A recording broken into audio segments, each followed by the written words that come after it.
Welcome Welcome to Shade in the to Shade in City. the City. Welcome to all our new viewers and welcome back, Shade Squad. Make sure that you hit that like button and you're subscribed. You're funny. But yes, nonetheless, let's get into it. Let's get shady.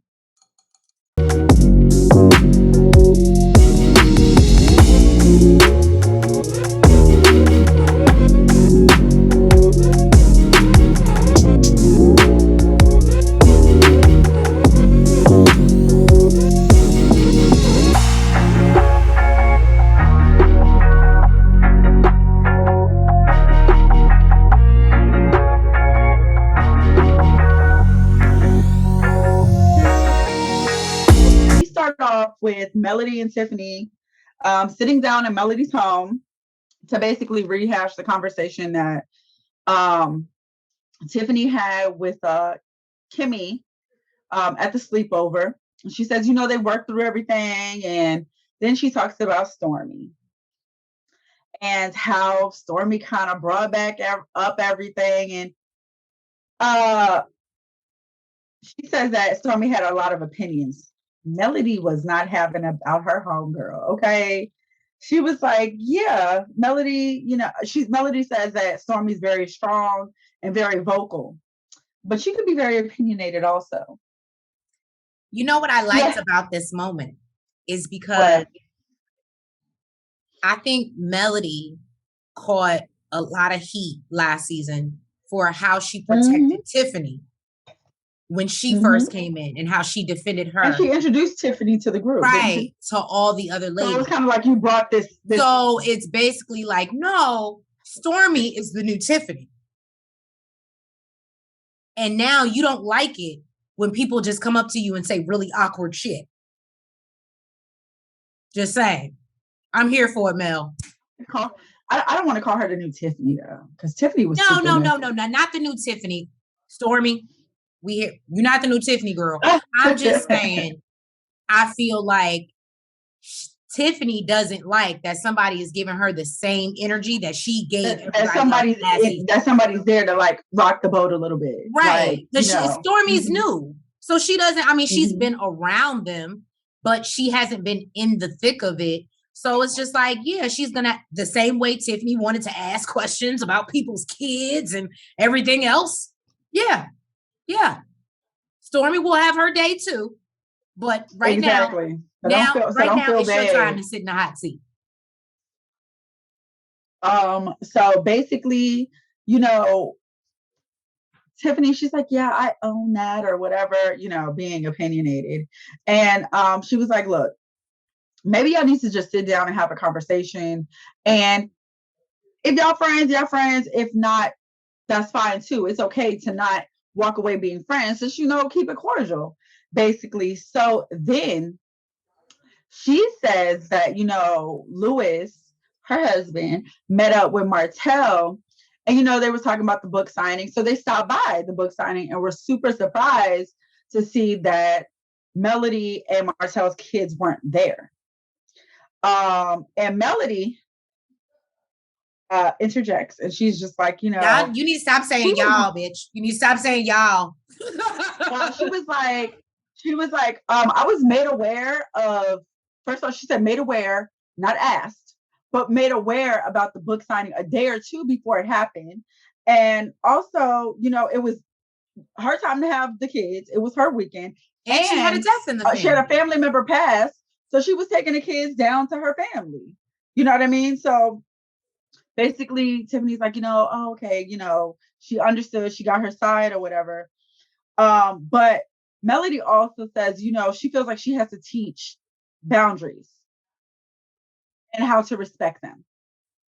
Because that's how I felt last episode. So you're not going to dictate shit to me, especially when we have a court order saying that this is not your weekend. You can discuss it with me. And if I agree, that's totally different. But you ain't about to send me no email telling me this is when and where to do and where to send my babies to get their hair instructing done. me. You got me fucked up. Right. You're going to get ignored.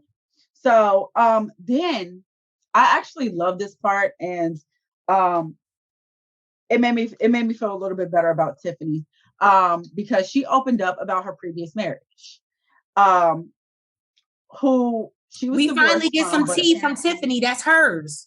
right? Some Tiffany tea. Right. So she says that, they were divorced, but he did also pass away. And she says, he was the most loving, kind person. But she wanted a certain lifestyle that he wasn't able to give her. She does admit that she was selfish, because that's what was important to her. She says that he would work from 4 a.m. to 10 p.m. Tiffany said she wasn't no gold digger. She just wasn't with no broke nigga. That's what Tiffany said. That's what it gave. She was. She didn't want to be. She said basically he would work from 4 a.m. to 10 p.m. day in and day out, and they would still have no resources. So she made the decision to get divorced. And, she said that her ex-husband loved her and her child unconditionally. And he really accepted her with all her flaws. And she really feels like she should have been a better wife to him. Tiffany actually got teary-eyed. Normally when she has tears, it's because of some fuck shit that she did and somebody getting in her she can't take it. So right. It was nice. It was nice to see her get teary-eyed over something that she's opening up about. She got teary-eyed when, she talks about breaking. Melody basically was like, you broke your ex-husband's heart. And, basically she got teary-eyed. But one thing that I loved about Tiffany, I felt like anybody could have taken that any type of way. Like, yeah, she said it. That was her truth. But love you, Mel. But that you kind of rubbed it in. You kind of rubbed salt in the wound. Like, oh, so you just wanted his money. That's what you're saying. And she was having a vulnerable moment with you. And I just can appreciate Tiffany living in her truth, even if I do feel like Mel's response was kind of shady. I can appreciate Tiffany still being like, yeah, no, it might have been shady, but she can admit that what she did was fucked up and own that shit. She actually said that she feels like she should have paused and reevaluated what was most important. But, she was young. She said she had to live through it. But I love the fact that she even opened up about it, because I feel like most women wouldn't even acknowledge or even admit that right. The reason why we got divorced is because he couldn't provide the lifestyle that I wanted. So, and that he loved me unconditionally. So then we go and visit Kimmy. Tisha goes to visit Kimmy. First of all, I want to say Kimmy's hair in the confessional, that red hair is just killer. The confessional look is hitting, Kimmy. We are here for it. For real. I love it. So they sit down, it looks like on the back patio, and Kimmy's like, she wants to make sure that Tisha's doing okay. She's like, yeah, I'm fine. Well, what's up? So she's like, she wants to talk about the conversation that was had at the reunion where they asked Kimmy, would y'all still be friends, or would you still be friends with her if y'all weren't family? And Kimmy's response was no. And we saw Tisha catch a little attitude. I don't care. Well, I mean, we can just be family. We don't have to be friends.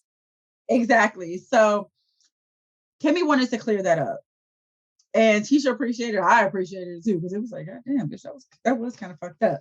But what Kimmy was saying that she meant was she only has one good argument in her for anyone. And then usually that's kind of like it. She kind of cuts them off after that. If y'all want to, she's not the type to go argue back and forth. But she said because she loves her and because she's family, they do have a lot of back and forth, and she continues to try to work it out.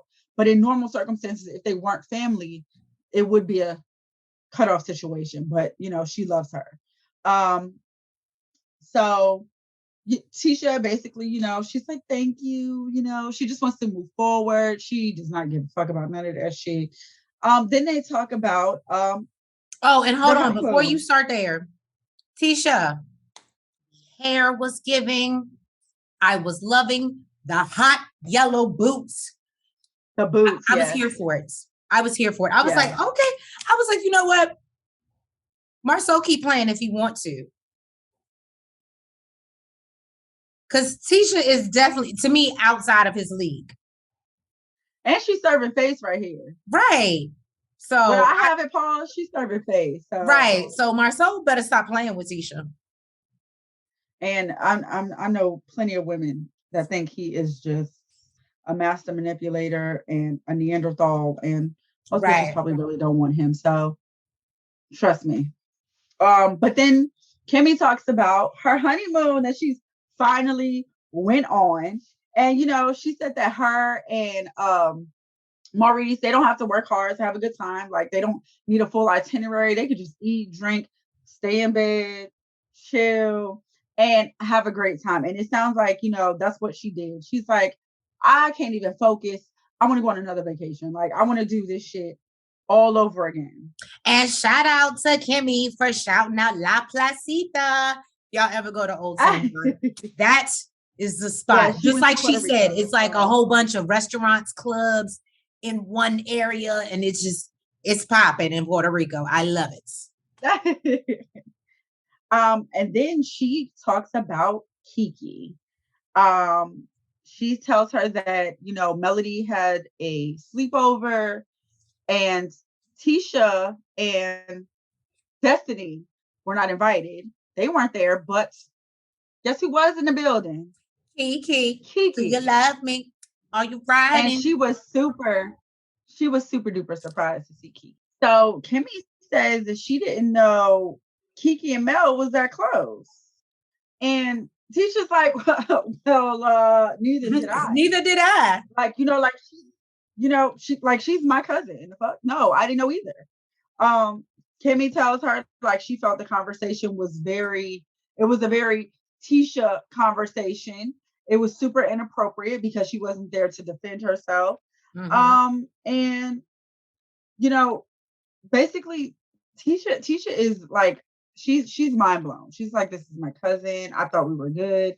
I don't understand what the hell happened. Right. And basically, Kimmy's like, yo, you need to have a conversation. Like, y'all need to have a conversation about this. So,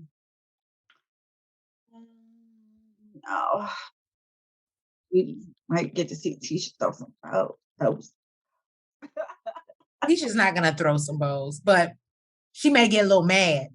So, and Maurice meet up, and they're at Black hanging out. It looks like Marsau is actually working at his own establishment because I guess Jalen is not there today, so he actually has to work, which is good. He needs to be more hands-on. So they meet up, and Maurice is talking about his honeymoon. Maurice says that it was nothing that a honeymoon shouldn't be, and basically, Marsau was like, that's too much information, sir. And I really don't want to think about my sister-in-law in that way. Yeah, he said Kimmy is a whole different person on vacation. It sounds like she might be going on more. Because he liked that side of Kimmy. Mm-hmm. So Lewis walks in, daps up Marsau and Maurice. And they sit down. They sit, and Marsau lets him know that they are not going to have a conversation until he takes a shot. So he takes a shot, and then Lewis lets him know that he felt blindsided at the reunion and wants to talk to Marsau about and understand where the fuck it came from. Marsau said that yes, he feels it was hard, but it was fair. So Lewis says that he felt the opinion had no substance in it. And Marsau lets Lewis know he has not earned the right to share his opinion about his marriage. Okay? He said, I don't even talk about my parents' marriage. Mm-hmm. And he said he came at him defensive because Lewis came at him with the offense. And y'all, I watched the football.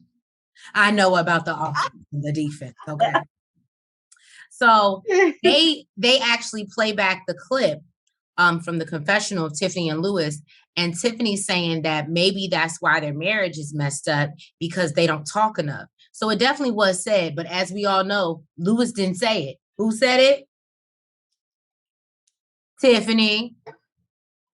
And of course, he has to. Man, I think I said this 2 reviews ago.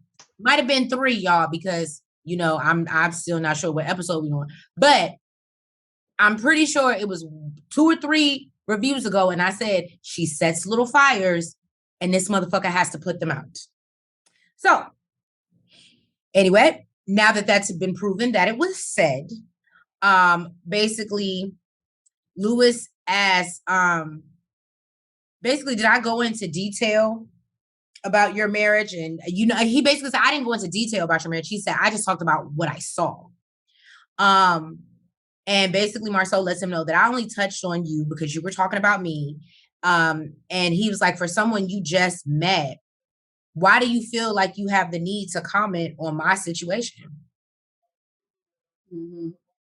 Everything that you've learned about me has been from what you saw on TV. I think and he was like, I married this woman when I was 26. This is not a TV marriage. Right. This is real life. This is what we live. This is my life. Like, you don't have the right to talk about our marriage, and you don't even know me like that. Right. And Lewis was like, oh, so I don't know you. He was like, you know of me, but we ain't never chilled out. We ain't never broke bread. Like, you don't know me. So I was going to ask you a question, and Shade Squad, let me know what you think. But I feel like Lewis is starting to feel, based off of his reaction when he was talking to Tiffany last episode, I feel like Lewis feels slighted some type of way. Like he wants to be acknowledged and be accepted. And Marsau was like, no, we don't really know you like that. Like, we know you because you were brought on the show. But Lewis tries to make it seem like, because through your wife, because I worked with your wife, but not like that. Right. But like, so basically Marsau was like, we don't have that relationship. But I feel like Lewis is like, no, I knew you. I knew who you are. But like Marsau said, that doesn't make us like friends. You know of me. I don't know. Marsau not that I disagree, but this motherfucker got an answer for everything. Everything. Can I just say the first time he got a rebuttal for everything.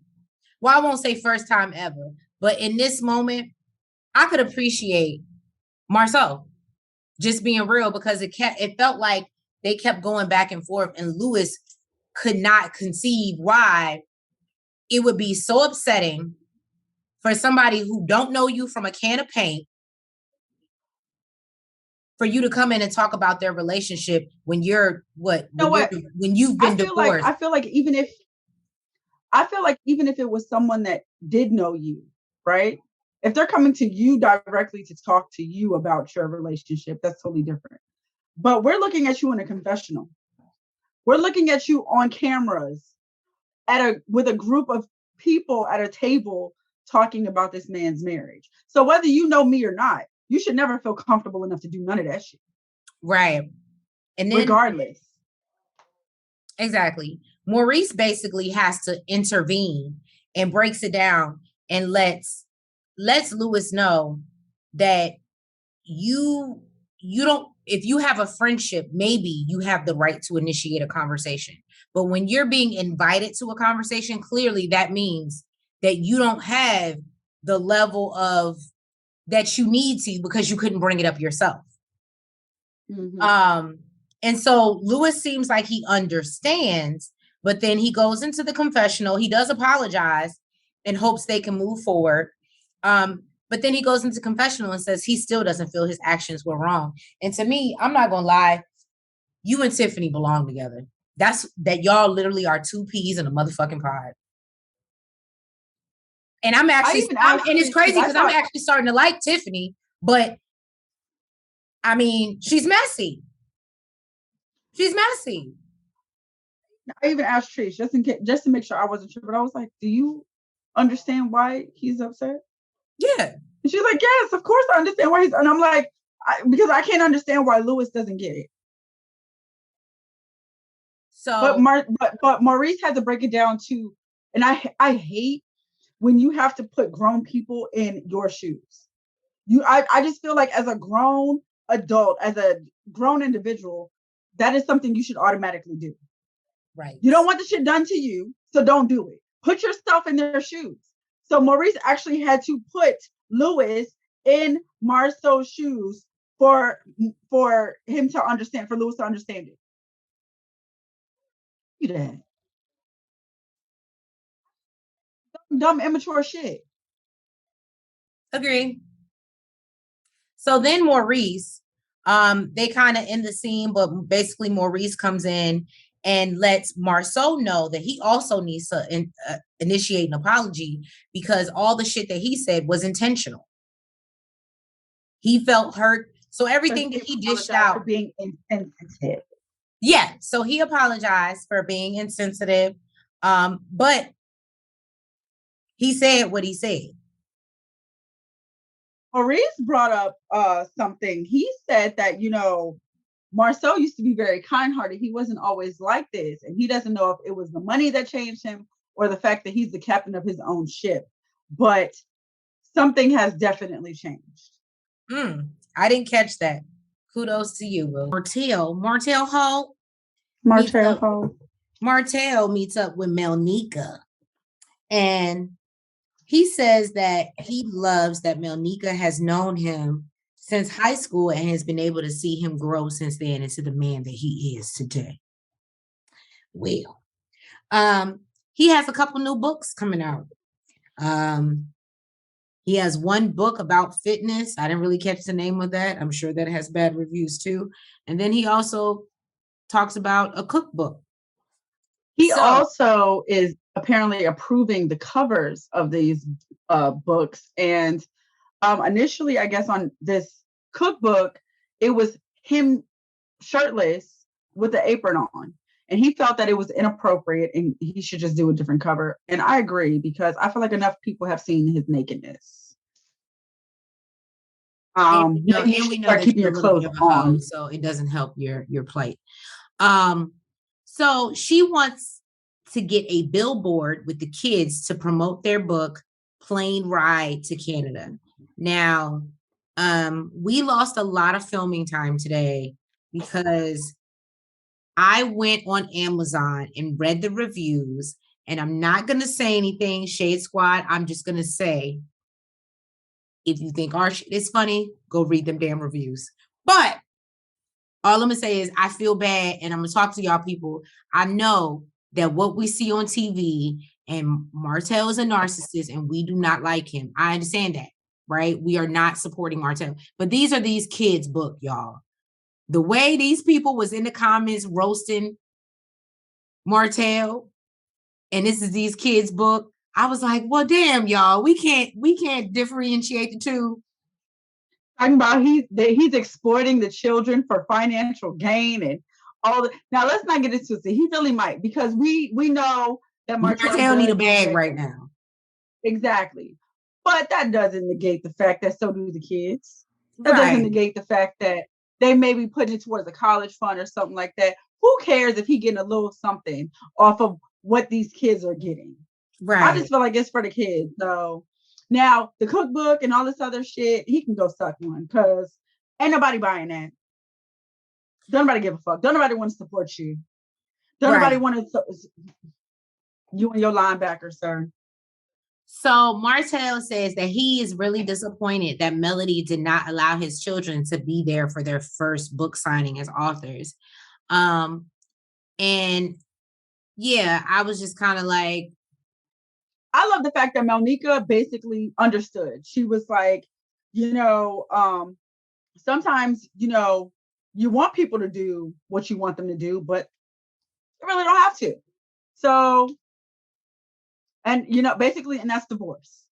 So from moving forward, I can't even get it out. Moving forward, don't schedule no shit that ain't on your week.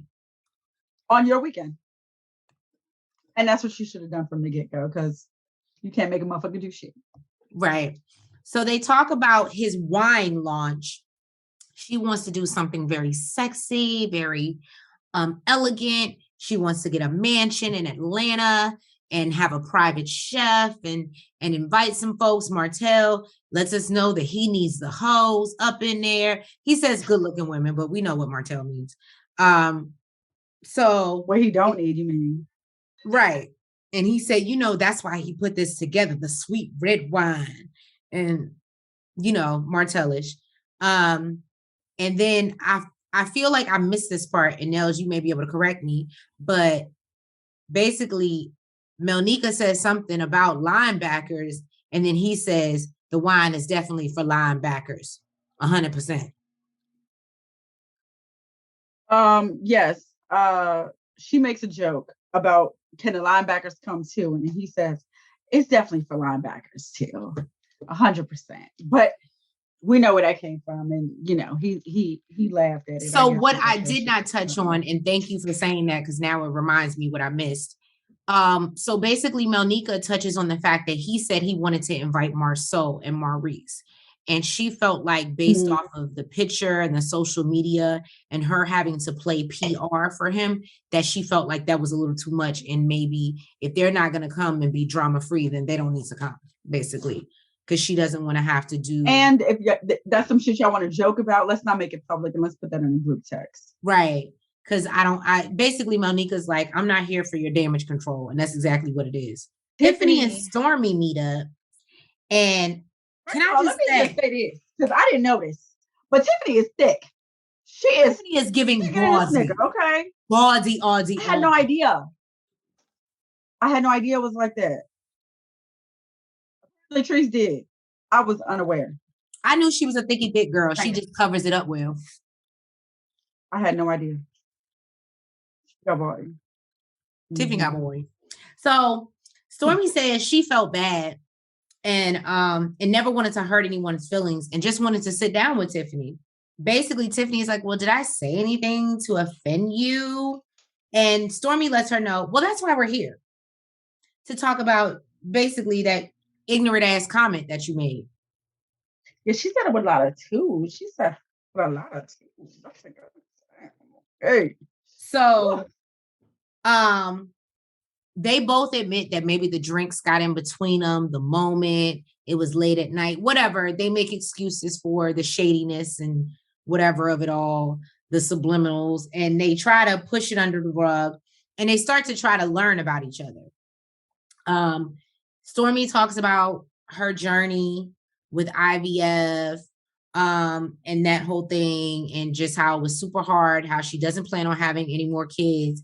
So basically, Tiffany talks about how she didn't have a great pregnancy either. She was super young. And her and Lewis are actually possibly thinking about having more kids. This is news to me, or I think news to all of us.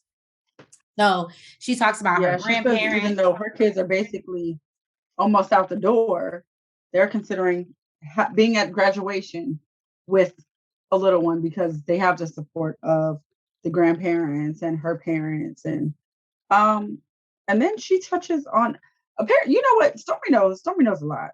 Okay. Because then Stormy brings up about the fact that Tiffany was adopted. And I had no idea about that either. So I knew she was adopted. I didn't. She said that, she was taken in by foster care family, and her real family actually found her in Birmingham, but she's still trying to find her biological father. And there, Stormy feels for her because she's like, I could not imagine not knowing who my biological father was because we're so super close. And I thought that they was having a little moment, and I did too. But Stormy is one of those. With Tiffany opening up, and we've just seen her open up a lot this episode. And the fact she opened up with Stormy, and we know that she didn't feel comfortable really speaking with Stormy in that way. She's like, so are we good? And she's like, I mean, yeah, we're getting to know each other. I said, oh. She said, is that a good or bad thing? She's like, it is what it is. Look, oh. I said, damn, Stormy. I love me some Stormy. Come on, girl. But you know what Stormy gives me? She gives me no new friends. Like, if I really don't rock with you and you give me a reason, to me, she's not coming back. She don't need, once you give her one reason and I fuck with you, that's enough for her. Reminds me of somebody else I know. So we see them depart, and I guess they're on mediocre terms, but at least they're speaking and not throwing shade, or at least not Tiffany. Like Melody said, you don't have to be best of friends as long as you're respectful and keep it cordial. Right. So Tisha, she stops by Black. She stops by the desk to check on Jalen, asking him why he ain't in his suit, and ma'am, he's been working all day. Okay. He didn't get a chance to go home because he's running the shit by his fucking self. And he should not be. And that's why he ain't changed to his goddamn suit. I'm gonna need you to get off of Jalen's ass. That's what the fuck I'm gonna need you to do. Kimmy. That part. Kimmy. Look, I know Kimmy like, look, he's a grown man. I gotta let him go. But look, I'll be playing about nobody's kids now. Okay. Cut the shit. But I will say that we do want to go to Black. It looks really cute. I do want Black, but anybody from Huntsville, if anybody know where, because we were like, we can't just go to one place. So if y'all have any ideas or anything to do in Huntsville, please drop down in the comments and let us know, because we're trying to plan a trip. And I can't just go for one spot. I already told Nels, if we do that, we drive into Atlanta the next day. Like, I'm not. We driving to Atlanta regardless. Okay. Because Huntsville, not Atlanta. It's just that Jalen asked for help. He clearly doesn't have it. So I feel bad for Jalen. But then Keke comes in. Apparently Tisha invited her. So they about to sit down, get to the nitty gritty, find out what the fuck Kimmy was talking about. Okay. And Tisha discusses with her about what Kimmy said in a sleepover, and bitch, the fact that you were there and you were discussing me, like, what the fuck is up? And she's like, well, I wasn't saying anything like in a negative way or, talking down about you. Can I say something? Go ahead. What you want to say, girl? Keke, if you didn't feel no type of way, or you weren't doing it in a negative way, and only because I'm a friend that may sometimes disclose too much or whatever, but it's genuine. I'm not trying to be vindictive. I'm not trying to talk shit. The first phone call Tisha would have got would have been for me. I would have told you what I said. I would have told you what happened. I would have said, girl, Mel had a whole party and we had a whole conversation and your name came up, and I would have told you what I said. But you would have heard it from me. You would have heard it from me first versus somebody else. And I think, honestly, that's the problem for Tisha. But even to let her know before you went to the party, like, hey, Mel invited me to the party. Like, are you cool? Even if she asked, like, hey, are you cool with me going? Right. But you are my cousin. Right. So after that, her basically saying that she wasn't trying to be malicious or she wasn't talking about her. Then she brings up the fact that Tisha discussed her business with, Tisha and Marsau discussed her business with Melody and Melody, the Holtz, about 4 years ago.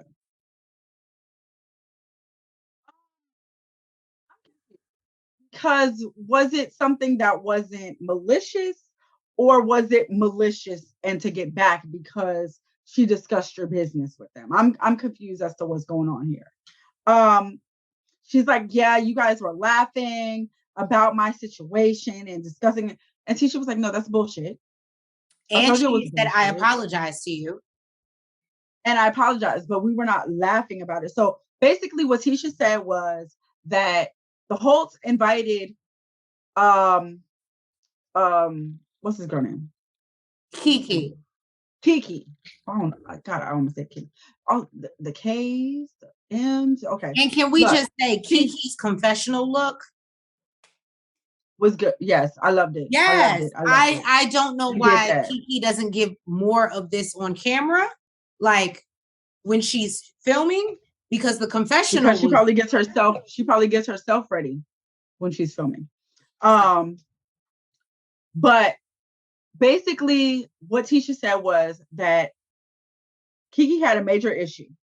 Okay.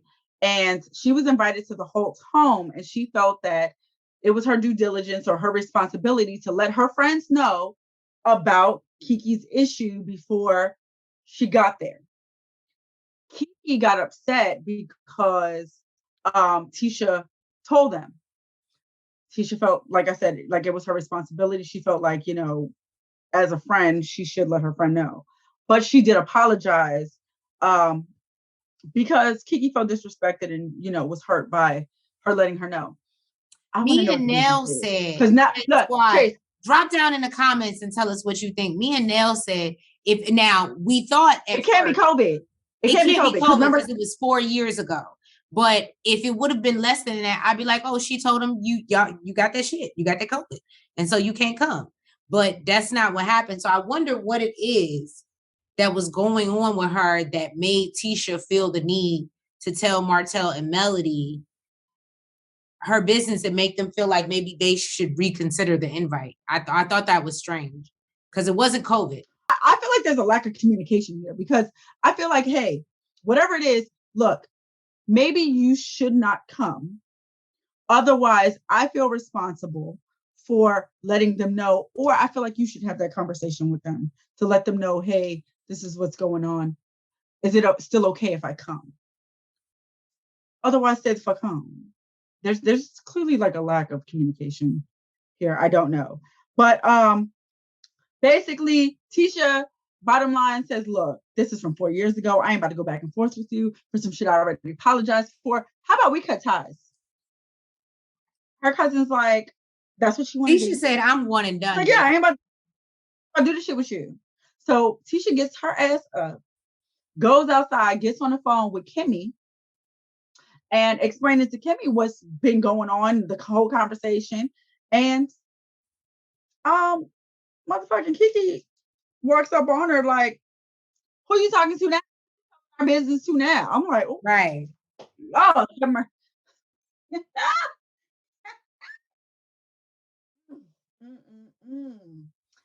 let me say something. And of course, OWN ended there. And that's where we end, y'all. And see.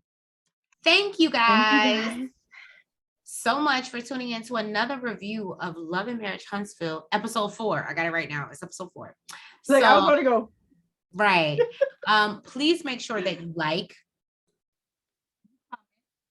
you subscribe, and you hit the notification bell. And we will definitely see you next week for another episode because it's going to get really messy, I'm sure. And I cannot wait to sit down with Destiny and Melody. I am here for it.